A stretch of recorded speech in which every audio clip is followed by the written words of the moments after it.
Grandpa's funeral had ended only 3 days ago. I could still smell the wilted flowers in the apartment, that sweet, sickening aroma that seemed to stick to the walls. I was in the kitchen making tea when I heard the key turning in the lock. My heart raced. Only 2 people had keys to this place, me and my father. Sarah! His voice echoed down the hallway before I could even turn around. Dad, what are you doing here? I dried my hands on the dish towel, trying to hide the trembling. He walked into the kitchen with that expression.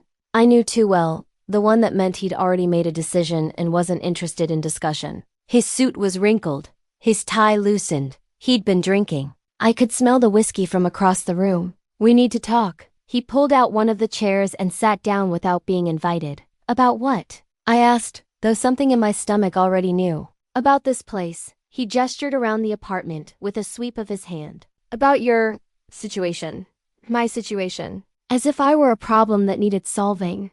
Dad, I just lost Grandpa. Can we not do this right now? That's exactly why we need to do this now, Sarah. He leaned forward, elbows on the table. Look, I know you and Dad were close. I know he let you stay here while you got back on your feet after the divorce. But he's gone now. The words hit me like a slap. Let me stay here? I've lived here for 2 years. This is my home. It was your grandfather's home. And now, he paused, and I saw something flicker in his eyes.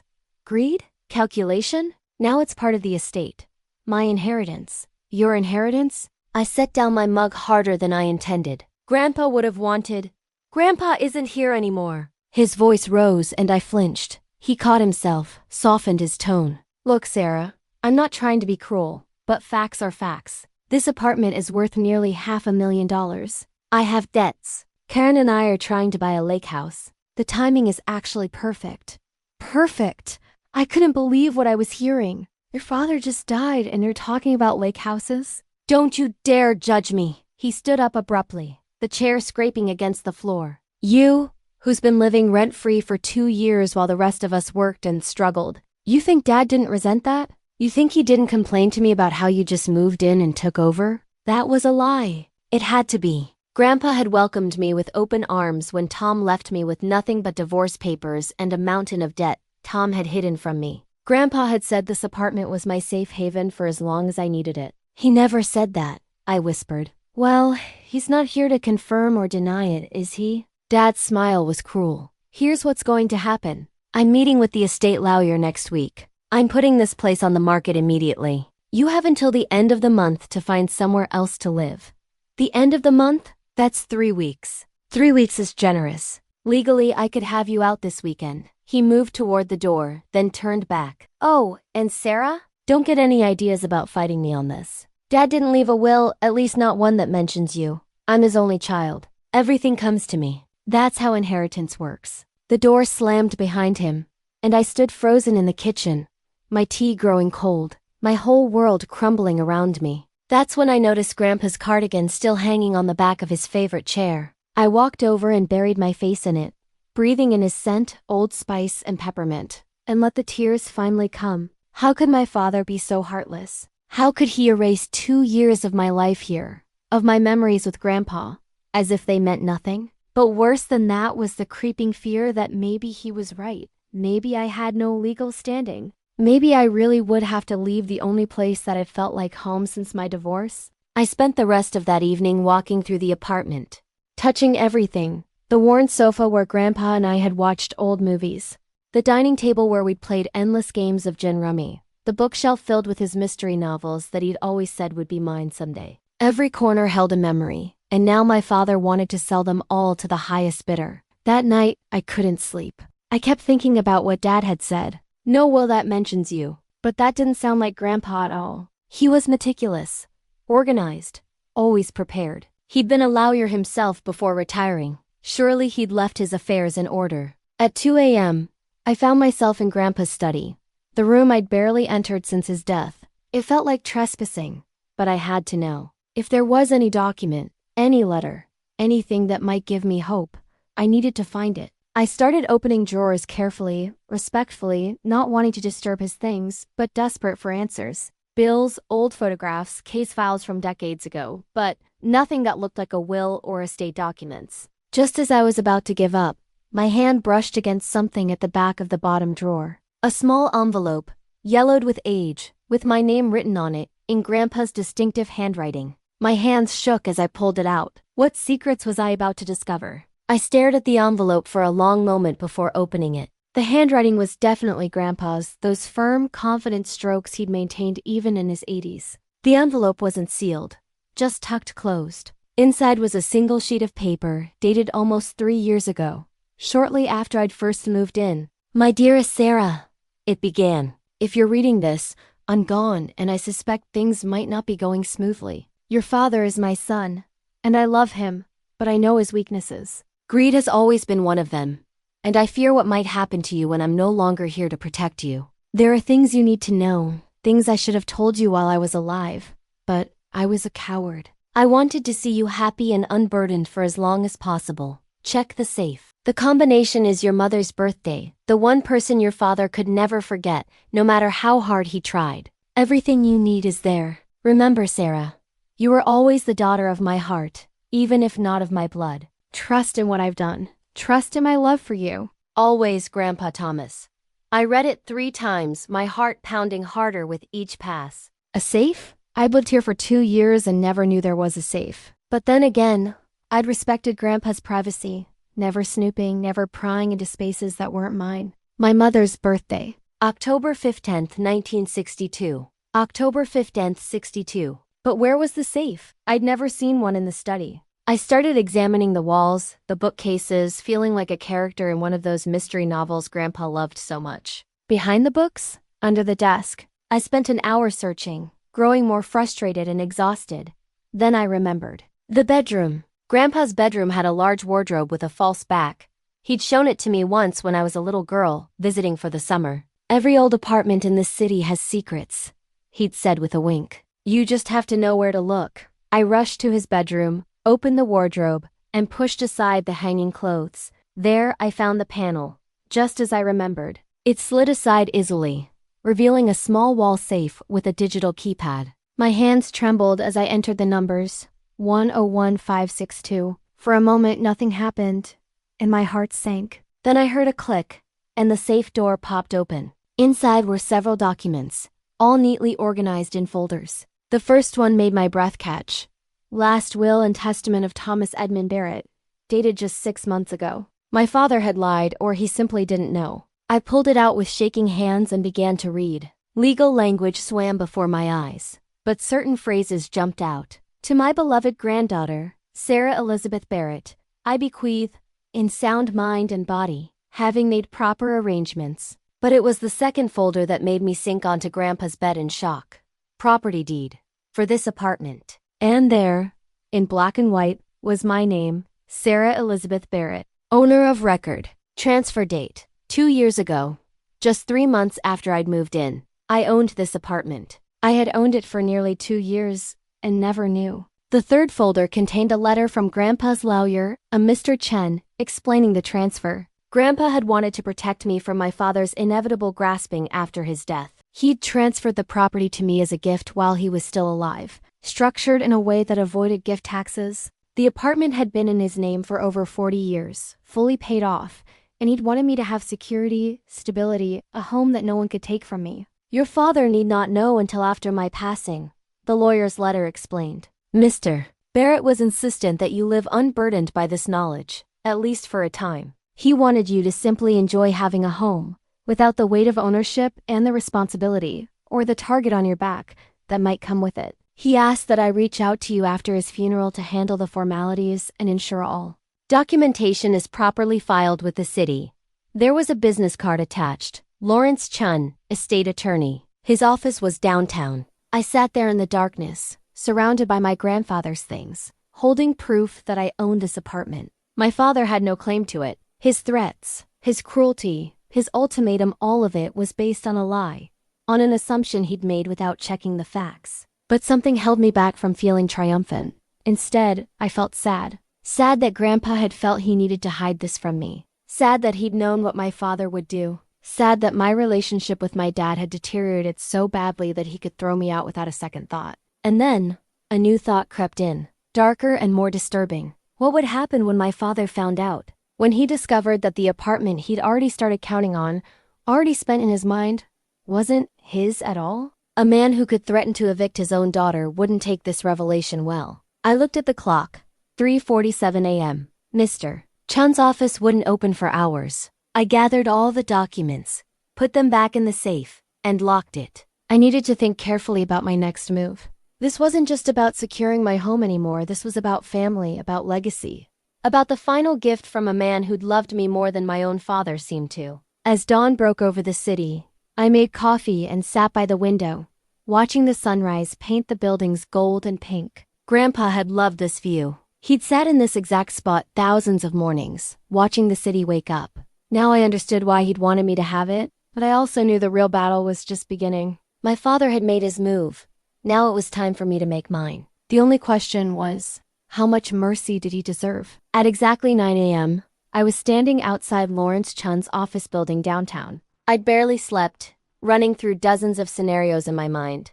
But I knew I needed professional guidance before confronting my father. The office was in one of those older buildings that still had character marble floors, brass fixtures, the kind of place that spoke of tradition and trustworthiness. Miss Barrett? The receptionist smiled warmly. Mr. Chun is expecting you. He's been hoping you'd come in. I was led into a corner office with windows overlooking the city. Lawrence Chen was a small man in his 60s, with silver hair and kind eyes behind wire-rimmed glasses. He stood immediately when I entered. "Sarah," he said, and there was genuine warmth in his voice. "I'm so sorry for your loss. Your grandfather was not just a client but a dear friend." "Thank you," I managed, my voice tight.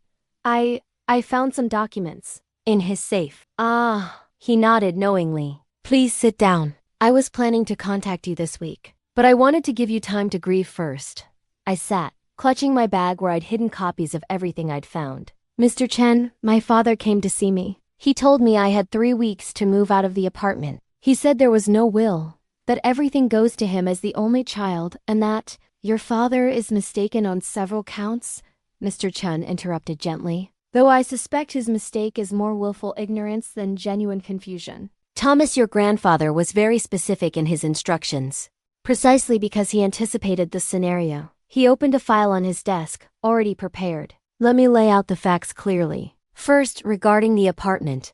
Your grandfather transferred ownership to you 2 years ago. It was recorded with the city, properly notarized, completely legal. That apartment is yours, Sarah. Your father has no claim to it whatsoever." Relief flooded through me, even though I'd already known this. Hearing it from a lawyer made it real. "Second," Mr. Chen continued, "there is indeed a will, registered with this office and with the probate court. I am the executor. Your grandfather left specific bequests. His retirement accounts and investment portfolio do go primarily to your father, as his son. But there are important exceptions." He slid a document across the desk. "This is a certified copy of the will. You'll see that he left you his entire personal library, his car, and a sum of $50,000, to be drawn from a separate account he maintained. He also left specific instructions about his personal effects, photographs, jewelry, his watch collection. Most of those are designated for you." I felt tears burning behind my eyes. He really planned for everything.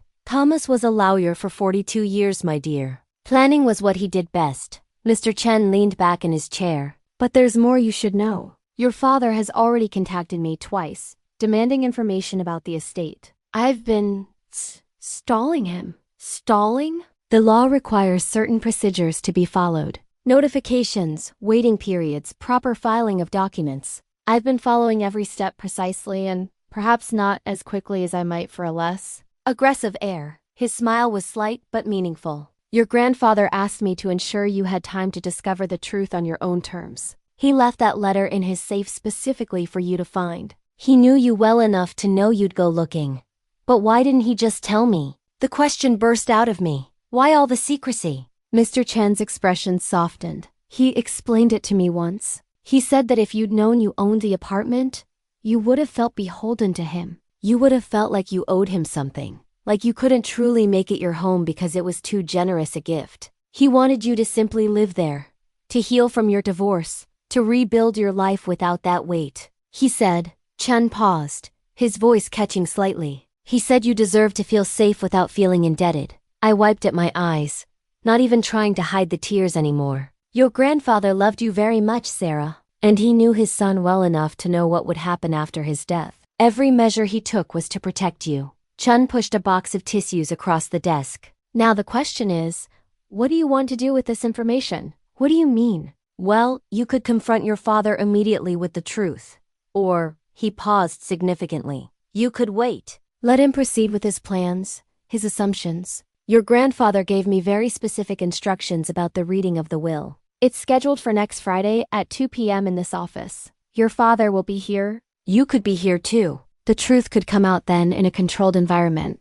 With a legal professional present, I thought about my father's face when he told me to get out, the coldness in his eyes, the casual cruelty. What would you recommend? Chun considered this carefully. Professionally, I'd say immediate disclosure prevents misunderstandings. Personally, he met my eyes. Your grandfather told me once that your father needed to sit with his choices long enough to taste them. He believed that people don't change without consequences. If you tell your father now, he'll backpedal, apologize, make excuses. If you wait until the reading of the will, when he's already shown his true colors in front of witnesses, in a legal setting, well, that's a different kind of lesson. I thought about it. About my father's assumptions, his greed, his willingness to throw me out onto the street, just days after his own father's funeral. I want to wait, I said quietly. I want to see what else he'll do, what else he'll say when he thinks he's won. Very well. Chun made a note in his file. The reading is Friday at 2 p.m. Between now and then, I'd recommend you don't let on that you know anything. If your father pressures you, just tell him you're looking for a new place. Let him think he's succeeded. Document everything he says and does. It may be useful later. As I stood to leave, Chun added one more thing. Sarah, your grandfather was one of the best men I've ever known. He saw that same goodness in you. Don't let your father's bitterness poison that. Remember why Thomas did all of this, not to punish your father, but to protect you. I walked out into the bright morning, feeling like I was carrying a powerful secret. I had 1 week to watch my father reveal exactly who he was, 1 week before the truth came out. The question was, what would he do with that week? I'd barely been home an hour when my phone rang. My father. I stared at the screen for a moment, steeling myself, then answered. Hello? Sarah, have you started packing yet? No greeting, no warmth. Just straight to business. Dad, it's been less than 24 hours since you. I know what I said, and I meant it. I've been thinking, and actually, 3 weeks might be too long. I want to get the apartment listed as soon as possible. Market's hot right now. I closed my eyes, gripping the phone tighter. I need time to find a place. That's not my problem. You should have been preparing for this. Dad was 87 years old, Sarah. His death wasn't exactly a surprise. The callousness took my breath away. He was your father, and this is business. Look, I'm trying to be reasonable here. I'll give you 2 weeks. That's final. He hung up before I could respond. I sat there, shaking, the phone still in my hand. 2 weeks now. He just unilaterally cut a week off the already unreasonable timeline he'd given me. Mr. Chun's words echoed in my mind. Let him sit with his choices long enough to taste them. Fine. I'd play along. I'd let him think he was winning. Over the next few days, I made a show of looking at apartments. I'd leave in the morning with the classified section of the newspaper. Come back in the evening looking tired and discouraged. It wasn't entirely an act looking at the tiny, overpriced studios I could barely afford on my administrative assistant salary was genuinely depressing, even knowing I wouldn't actually need them. My father called every day, sometimes twice.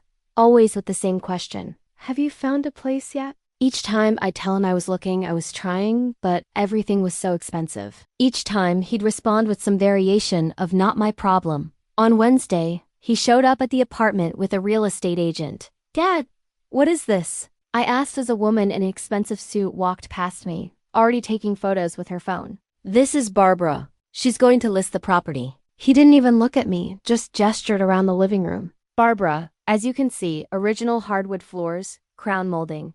Northern exposure. You can't just bring people here while I'm still living here. Actually, I can. This is my property now, Sarah, or it will be, officially, very soon. Barbara needs to get measurements. Take photos for the listing. You can either cooperate or make this harder on yourself. I watched, fury building inside me.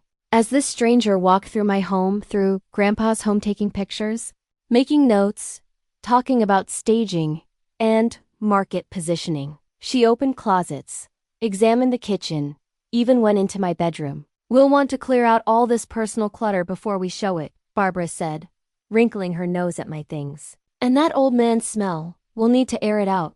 Maybe some fresh paint. That old man was my grandfather, I said coldly. She had the grace to look embarrassed, but my father just shrugged. She's right though. We need to depersonalize it. Sarah, I'm going to need you to start boxing up your stuff this weekend. And Dad's things too. His books, his clothes, all of it. I'll have a donation truck come by on Monday. You're going to throw away his things? Just like that? They're not his things anymore. They're my things. And I don't need them. He turned to Barbara. What do you think we can list it for? In this neighborhood? This much space? I'd say $475,000, maybe $500,000 if we stage it right.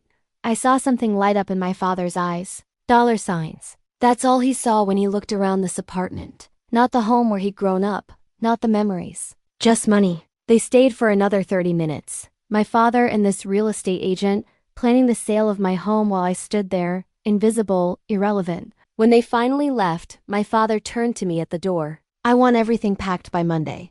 Sarah, everything. I'm serious about this. The moment the door closed behind them, I called Mr. Chen. He brought a real estate agent here, I told him, my voice shaking with anger. He's already listing it, legally. He can't complete any sale without going through probate. Chen assured me. He can list it, but he can't close on it. And by Friday he'll know why. What if he does something before then? What if he throws my stuff out or changes the locks or... Sarah, breathe. You own that apartment. If he changes the locks, that's illegal eviction, and you can call the police. If he throws out your belongings, that's destruction of property. Document everything. Take photos. Keep records of every conversation. And if he does anything that makes you feel unsafe, you call me immediately. That weekend was surreal. I went through the motions of packing boxes, knowing I wouldn't actually be moving. I took pictures of everything, the apartment, Grandpa's belongings, my things. I recorded my father's phone calls, after confirming with Mr. Chen that my state allowed single-party consent for recordings. I kept a detailed journal of every interaction. On Saturday, my father showed up again, this time with my stepmother, Karen. Oh, Sarah, this is going to be so hard for you. Karen cooed with false sympathy, while her eyes scanned the apartment greedily. But really, you must see this is for the best. You can't live in the past forever. I've been here for 2 years, I said flatly. Exactly. 2 years of not moving forward with your life. Maybe this is the push you need. She picked up one of Grandpa's photographs, him and my grandmother on their wedding day. Oh, Richard, look at this frame. Is this real silver? My father took it from her, examined it. Looks like it. We should have these appraised. They went through the apartment like vultures, picking through Grandpa's belongings, discussing what might be valuable, what could be sold. I watched it all, documenting it all, counting down the days until Friday. On Monday, my father called. The donation truck will be there at 10 a.m. tomorrow. Have everything ready. Everything? All of Dad's clothes, books, papers, anything you're not taking with you. I don't want to deal with it. Some of those things might be important. Sarah, he's dead. None of it's important anymore. Just have it ready for the truck. Tuesday morning, I refused to let the donation truck take anything. I told them there was a mistake, that the order was premature. My father called me, screaming, calling me selfish and obstinate. I let him yell, recorded it all, and calmly told him I needed more time to go through Grandpa's things. You have until Friday, he snarled. Friday afternoon. I'm having the locks changed. If you're not out by then, your stuff goes on the curb. Friday, I repeated. Okay, because Friday was the day. Friday at 2 p.m. in Mr. Chen's office, my father was going to learn the truth, and I was going to be there to see his face when he did. Wednesday and Thursday crawled by. My father called 6 times on Wednesday alone, each time with a new demand or threat. He wanted a key to the apartment so he could check my progress. He wanted me to sign a document acknowledging I'd be out by Friday. He wanted me to provide proof I'd found a new place to live. I deflected everything. I'm working on it, Dad. I'll get that to you soon. I'm doing my best. Each deflection made him angrier. By Thursday evening, he'd worked himself into a rage. You know what, Sarah? I'm done being nice. I've tried to be reasonable with you, but you clearly don't appreciate it. Tomorrow at 2 p.m., I have a meeting with Dad's lawyer to finalize the estate. The moment that's done, you're officially trespassing. I'll have the police remove you if necessary. The meeting is at 2 p.m.? I asked. as if this was news to me. Yes, Mr. Chen finally stopped dragging his feet and scheduled the will reading. Not that there's much to read. Everything comes to me. His voice was smug. I'll come by the apartment at 5 p.m. if you're still there. I'm calling the cops. I understand, I said quietly. Good. Finally, he hung up. I sat in Grandpa's chair, looking around the apartment in the fading evening light. Tomorrow everything would change. Tomorrow, my father would learn that the inheritance he'd been counting on, the apartment he'd already listed for sale, the money he'd already spent in his mind, none of it was his. But as angry as I was, as hurt as I felt by his cruelty, a small part of me still hoped that when he learned the truth, he might feel something. Shame, maybe. Regret. Some recognition of how badly he'd treated me. That night, I could barely sleep. I kept rehearsing what I'd say, how I'd react. Should I be gracious in victory? Should I let him feel the full weight of his mistake? What did Grandpa want me to do? I got up and went to the safe one more time, taking out his letter to me. I read it again by lamplight, focusing on the last lines. Trust in what I've done. Trust in my love for you. Grandpa hadn't done this to punish my father. He'd done it to protect me. That's what I needed to remember. Friday morning arrived cold and gray. I dressed carefully, not too formal, but professional, respectful. I wanted to look like someone who belonged in a lawyer's office, someone who took this seriously. At 1:30 p.m., I took a cab downtown. I was intentionally early. Mr. Chen had told me to arrive before my father, to get settled, to be prepared. Sarah, he greeted me warmly when I arrived. Come in. How are you holding up? I'm nervous, I admitted. That's natural. Here's what's going to happen. Your father will arrive at 2 o'clock. We'll all sit down together. I'll read the relevant portions of the will aloud. That's standard procedure. When we get to the part about the apartment, he's going to be confused and likely upset. I'll explain about the property transfer, show him the documentation. Then we'll continue with the rest of the will. What should I do? Let me handle it. You just sit there and listen. If he addresses you directly and you're comfortable responding, you can, but you're under no obligation. This is a legal proceeding, and I'm in charge of it.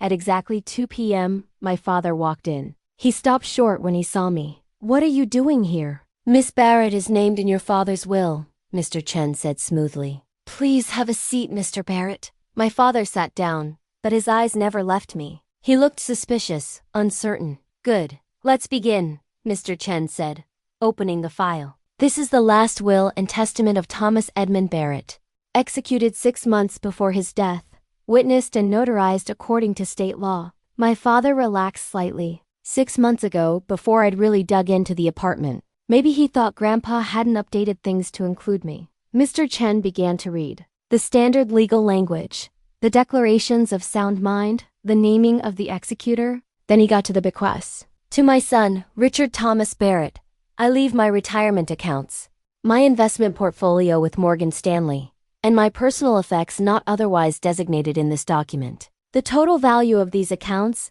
as of the date of my death, is approximately $340,000. My father's eyes widened. That was more than he'd expected. I could see him calculating already. To my beloved granddaughter, Sarah Elizabeth Barrett, I leave my entire personal library, my 1967 Mustang, my watch collection, and the sum of $50,000 from my personal savings account. That's generous, my father said with barely concealed irritation. Very generous for someone who contributed nothing to his care in his final years. I bit my tongue. I'd been the one visiting Grandpa every week, taking him to doctor's appointments, making sure he ate properly. But I said nothing. There's more, Mr. Chen continued. Regarding the property located at 447 Riverside Drive, apartment 6B. Yes, the apartment, my father interrupted. That's the main asset of the estate. When can we proceed with the sale? Mr. Barrett, Mr. Chen said patiently. If you'd let me finish. Regarding the property at 447 Riverside Drive, apartment 6B, this asset is not part of the estate. My father blinked. What do you mean, not part of the estate? Of course it is. Dad owned that apartment for 40 years. Your father transferred ownership of that property 2 years ago. While he was alive, it's no longer his to bequeath. Transferred it? To whom? But even as he asked, I saw his eyes dart to me, saw the understanding beginning to dawn. To Miss Sarah Elizabeth Barrett, Mr. Chen said, sliding a document across the desk. Here is the deed, properly filed with the city. And here is the transfer document, signed by your father and notarized. The apartment has been in your daughter's name for 2 years. My father snatched up the papers, his face going pale, then red, then purple. This can't be legal. He was old. He was confused. She must have manipulated him. Mr. Barrett, your father was examined by 2 independent physicians before the transfer. Both certified he was of sound mind. There was no manipulation. He simply chose to gift the property to his granddaughter. She doesn't deserve it. She just moved in and took advantage of an old man. I'm his son. You're his heir. Yes, and you've inherited quite a substantial sum. But the apartment was your father's property to do with as he wished? And he wished to give it to Sarah. No. My father stood up so abruptly his chair fell backward. No, this is wrong. This is fraud. I want another lawyer to look at this. You're welcome to hire your own attorney to review the documents, Mr. Barrett, Mr. Chen said calmly. But I assure you, everything is legally sound. Your father was very thorough. My father turned to me, and the look on his face was pure hatred. You knew, this whole time you knew, and you didn't say anything. I found out Monday, I said quietly. The same day you brought a real estate agent to my home without permission. Your home? Your home? He laughed, but it was an ugly sound. You think you deserve that place? You moved in, played the victim after your divorce, and convinced a lonely old man to give you a $500,000 apartment. That's enough, Mr. Chen said sharply. Mr. Barrett, you will not speak to your daughter that way in my office. She's manipulative. She's always been manipulative. Ever since she was a child, she knew how to wrap him around her finger. Stop it, I said, my voice shaking but firm. Just stop. You're the one who came to me 3 days after Grandpa's funeral and told me I had 3 weeks to get out. You're the one who brought strangers into my home to take pictures and plan the sale. You're the one who called me every single day, pressuring me, threatening me, cutting down my timeline from 3 weeks to 2 weeks to get out by Friday or I'll call the cops, because I thought you'd inherited the apartment. So I became disposable. You didn't even check. You didn't talk to the lawyer. You just assumed, and based on that assumption, you were willing to throw your own daughter onto the street. I gave you 3 weeks. That's more than generous. Dad!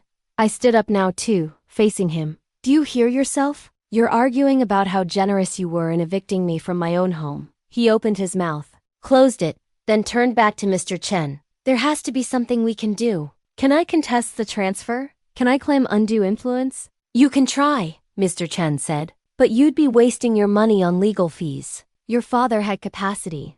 There were witnesses, independent medical evaluations, and frankly, Mr. Barrett, the timeline doesn't support undue influence. He transferred the property 3 months after Sarah moved in, not at the end of his life when he might have been more vulnerable. Any judge would see this for what it was. A grandfather taking care of his granddaughter. My father slumped back into his chair, which Mr. Chen had righted. He looked defeated, deflated. For a moment I almost felt sorry for him. Why? He asked finally, and his voice was quieter now, almost broken. Why would he do this? I'm his son, his only child. Maybe you should have asked him that while he was alive, I said softly. Maybe you should have spent more time with him, instead of only showing up when you needed something. That's not fair, isn't it? When was the last time you visited him just to visit? When was the last time you called him just to talk, not to ask for money or complain about your problems? He didn't answer. Mr. Chen cleared his throat. There's one more thing, Mr. Barrett. Your father left a letter for you. He asked me to give it to you after the reading of the will. He pulled an envelope from the file and slid it across the desk. My father stared at it like it might bite him. Then, slowly, he picked it up. His hands were shaking as he opened it. I watched his eyes move across the page, saw his expression shift from anger to something else, pain maybe, or regret. When he finished, he folded the letter carefully and put it in his pocket. What did it say? I asked, unable to help myself. He stood up, not looking at either of us. That's between me and my father. He walked to the door, then paused. Without turning around, he said, the real estate listing will be canceled by end of day. You won't hear from me about the apartment again. Then he left. Mr. Chen and I sat in silence for a moment. Do you know what the letter said? I asked. Your grandfather shared it with me when he wrote it. He said. Chen paused, choosing his words carefully. He said he hoped that losing what he'd taken for granted might teach your father what really matters. He wrote that he loved him, but he was disappointed in the man he'd become. And he asked him to be a better father to you than he'd been a son to him. I felt tears sliding down my cheeks. Do you think he'll change? I don't know, Chen said honestly. But your grandfather gave him the chance. What he does with it is up to him. I left the office an hour later. After signing some final documents and discussing the logistics of the $50,000 inheritance and Grandpa's other bequests, the winter sun was already setting, painting the city in shades of orange and purple. I took a cab back to the apartment. My apartment, and when I walked in, everything looked different. The same furniture, the same view, but now it truly was mine. Not borrowed. Not temporary. Mine. I made myself tea and sat in Grandpa's chair, my chair now, and let myself finally feel everything. I've been holding back all week. The grief of losing him. The hurt of my father's cruelty. The relief that it was over. The uncertainty of what came next. My phone buzzed. A text from an unknown number. This is Barbara, the real estate agent. Your father contacted me and asked me to cancel the listing. I'm sorry for any confusion. Best wishes. I deleted it and blocked the number. Then I opened my contacts and did something I'd been thinking about all week. I scrolled to my father's name and I didn't delete it, but I didn't call him either. Instead, I just sat there, holding the phone, wondering if he'd ever reach out, wondering if I'd answer if he did. The apartment settled around me with familiar creaks and sighs. Somewhere in the building, someone was cooking dinner. A siren wailed in the distance. The city moved on, indifferent to personal dramas and family betrayals. And I sat in my home, in my grandfather's chair, and for the first time in 2 years, I let myself believe that maybe, just maybe, everything was going to be okay. The weekend passed in strange silence. No calls from my father, no threats, no demands. It was the quietest my phone had been in 2 weeks, and somehow that silence was louder than all his yelling had been. On Saturday morning, I finally started unpacking the boxes I'd packed for show. It felt different now. Putting things back knowing they were staying. Each book I returned to the shelf, each picture I rehung on the wall, it all meant something more. I was in the middle of reorganizing Grandpa's study when my phone rang. Karen, my stepmother. I almost didn't answer. Sarah. Her voice was tight, controlled. I think we need to talk. About what? About what happened? About your father. She paused. He's been in his study since Friday afternoon. He won't eat, barely sleeps. He just sits there reading that letter over and over. I didn't know what to say to that. He's devastated, Corinne continued. He really believed, well, it doesn't matter what he believed. But Sarah, he's still your father. Is he? The words came out harsher than I intended. Because this past week, he didn't act like a father. He acted like a landlord who couldn't wait to evict a problem tenant. I know, and he knows that now too, she sighed. Look, I'm not calling to make excuses for him. What he did was wrong. But that letter from your grandfather, I've never seen him like this. What did it say? He won't show me. But whatever it was, it broke something in him. Or maybe it broke something open. She paused. I'm not asking you to forgive him. I'm just asking you to think about whether you want to close this door forever. After she hung up, I sat with that question. Did I want to close the door forever? Part of me did. Part of me wanted to change my number, sell the apartment despite everything. Move far away where my father could never hurt me again. But another part of me, the part that sounded like Grandpa whispered that people could change. That family was complicated. That love and anger could exist in the same space. On Sunday evening, I drove out to the cemetery. I hadn't been back since the funeral. The headstone wasn't up yet. Those things took time, but I knew where Grandpa was. Next to Grandma under the big oak tree he'd always loved, I sat on the cold ground and talked to him. I told him about the apartment, about the will reading, about Dad's face when he learned the truth. I told him about Curran's call, about the choice I was facing. I don't know what you want me to do, I said to the empty air. Did you do this to punish him? To teach him? Or just to protect me? The wind rustled through the bare branches above. No answers came. But as I sat there in the fading light, I remembered something Grandpa had said once, years ago, when I'd asked him why he still talked to his brother even though they'd had a terrible falling out. Because family is who you come back to, he'd said. Not because you have to, but because some connections are worth the work of repair. I drove home as darkness fell, still uncertain but feeling like maybe, just maybe, I knew what I needed to do. Monday morning, I called my father. He answered on the first ring, Sarah, just my name, but I could hear everything in it. Surprise, hope, fear. I think we should talk, I said. Really talk. Not about the apartment or the will or any of that. Just talk.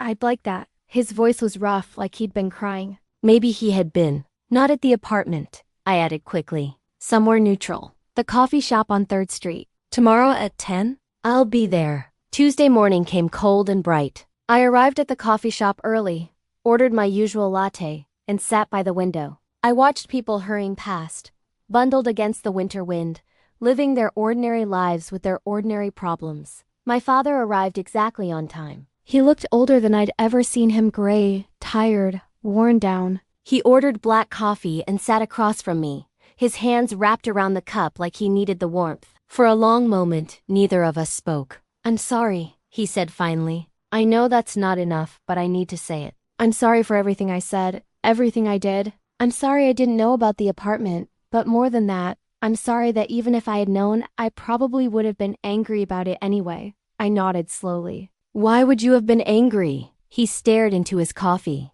Because Dad gave you something he never gave me. Not the apartment. I don't care about the apartment anymore. But he gave you his time, his attention, his trust. He knew you for 2 years as an adult and decided you deserved his home. He knew me for 63 years and decided I deserved a letter telling me what a disappointment I am. Is that what it said? Not exactly. He pulled the letter from his pocket, worn now from repeated reading. He said he loved me, that he always loved me, but he was ashamed of what I'd become. He said I'd turned into someone who saw people as assets, who measured worth in dollars, who'd forgotten that the richest man in the cemetery is still dead. He laughed bitterly. He was right. Dad, let me finish, please. He looked up at me, and his eyes were red. He said he was giving you the apartment not to punish me, but because he knew you'd treasure it. He said you reminded him of your grandmother, kind, generous, able to turn a house into a home. He said he hoped that watching me lose what I took for granted would teach me what really matters. And did it? I asked quietly. He was silent for a long time.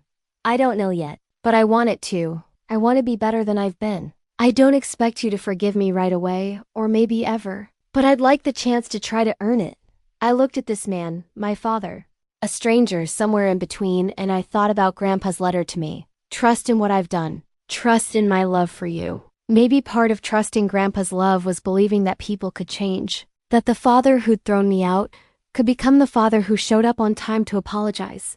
I'm not ready to just forget what happened, I said, and I'm not going to pretend everything's fine. I understand. But maybe we could start over, slowly. Coffee once a week, neutral territory. We get to know each other again, without all the baggage and assumptions. He nodded, hope flickering across his face. I'd like that. We sat there for another hour, talking carefully, testing the waters of this new relationship we were trying to build. It was awkward and uncertain, but it was honest in a way we'd never been before. When we finally left, he didn't try to hug me. He just said, same time next week? Same time next week. I agreed. I watched him walk away, this man who was my father, and I felt something shift inside me. Not forgiveness exactly, not yet, but maybe the beginning of it. 6 months later, the apartment looked different. Not dramatically, I hadn't gutted it or redecorated, but it had evolved. Grandpa's books still filled the shelves, but now my own books sat beside them. His photographs shared space with new ones. Me and my best friend at a concert. A sunset I captured from the window. A candid shot of my father and me at our weekly coffee meeting. Both of us actually smiling. The biggest change was in the second bedroom. What had been Grandpa's storage room was now my office. I'd gotten a promotion at work, turned out that having secure housing and not living in constant fear of eviction did wonders for your job performance. The extra money meant I could finally pursue the graphic design courses I'd always wanted to take. My desk sat by the window, where the morning light was perfect. It was a Saturday morning in late June, warm and bright. I was at that desk working on a freelance project when someone knocked on the door. I wasn't expecting anyone, but when I checked the peephole, I saw my father standing there holding a cardboard box. I opened the door. Dad? What's this? I was cleaning out the garage, he said, almost sheepishly. Found some things I thought you should have. I let him in. We'd been having our weekly coffees religiously, and slowly, carefully we'd been rebuilding something. It wasn't the relationship we'd had before that was broken beyond repair, but it was something new, something more honest. He set the box on the kitchen table. Inside were photo albums, old and worn. These were Dad's. From before I was born and when I was a kid, I thought you might want them. To know him better. I pulled one out, opened it carefully. There was Grandpa as a young man, impossibly handsome in his army uniform. Grandpa and Grandma on their honeymoon. Grandpa holding a baby, my father with such tenderness in his expression that it made my chest tight. There's more, Dad said. He pulled out a leather journal. I found this too. It's his diary from the year you moved in. I read some of it. Sarah, every entry mentions you. How proud he was of you. How much joy you brought him. I took the journal with shaking hands. Have you read all of it? No, it felt like it should be yours. He paused. There's an entry from the day he transferred the apartment to your name. I read that one. He wrote about how he hoped it would give you stability, security, a foundation to build your life on. He said, Dad's voice cracked slightly. He said he'd failed to give me that foundation, but he could give it to you. We stood there in the kitchen, the morning sun streaming through the windows, and for the first time since Grandpa's death, we cried together. Not angry tears, not bitter tears, but the kind of tears that wash things clean. I talked to Karen, Dad said after we'd both composed ourselves. We're not buying the lake house. We're putting that money toward college funds for the kids instead. And I'm going to therapy, trying to figure out why I became the kind of person who could do what I did to you. That's good.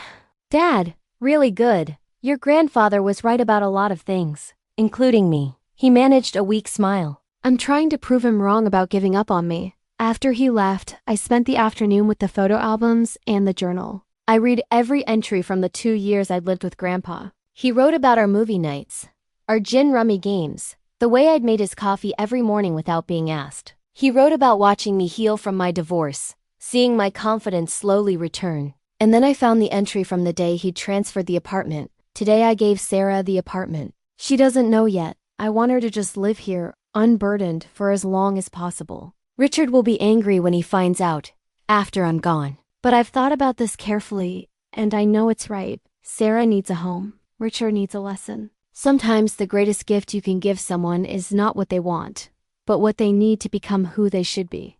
I pray he learns it. But regardless, Sarah will be safe. That's what matters most. I closed the journal and looked around the apartment. My apartment. Grandpa had been right. This wasn't just a place to live. It was a foundation. In the 6 months since the will reading, I'd built a life here. I'd started my design courses. I'd reconnected with old friends and made new ones. I'd even been on a few dates, though nothing serious yet. But more than that, I'd learned to trust myself again, to believe I deserved good things, to understand that home wasn't just 4 walls and a roof. It was the place where you felt safe enough to become who you were meant to be. My phone buzzed. A text from my father. Thank you for letting me in today. Same time next week? I smiled and typed back. Same time next week. Maybe we could walk in the park instead of the coffee shop? It's supposed to be beautiful weather. I'd like that. I put my phone down and walked to the window, looking out at the city Grandpa had loved. Somewhere out there people were struggling with their own family dramas, their own betrayals and reconciliations. Somewhere out there, someone was learning that inheritance wasn't just about money or property, it was about the lessons we leave behind. The love we give, the foundations we build for the people who come after us. Grandpa had given me more than an apartment. He'd given me a second chance. And in doing so, he'd given my father one too. I picked up the photo of Grandpa and Grandma on their wedding day and placed it on my desk, right where I could see it while I worked. In the picture, they were laughing, young and full of hope, with no idea of the life they'd build together, the family they'd raise, the legacy they'd leave. Thank you, I whispered to the photograph, for everything. The afternoon sun shifted, casting long golden shadows across the floor. I made myself tea, the same kind Grandpa used to make, and settled into his chair with his journal. There were still so many entries to read, so many stories to discover. Outside, the city hummed with life. Inside in my home, I felt at peace. 6 months ago, my father had said, "You don't live here anymore," thinking he could erase me from this place with words and assumptions. But he'd been wrong. I didn't just live here. I belonged here. And that made all the difference.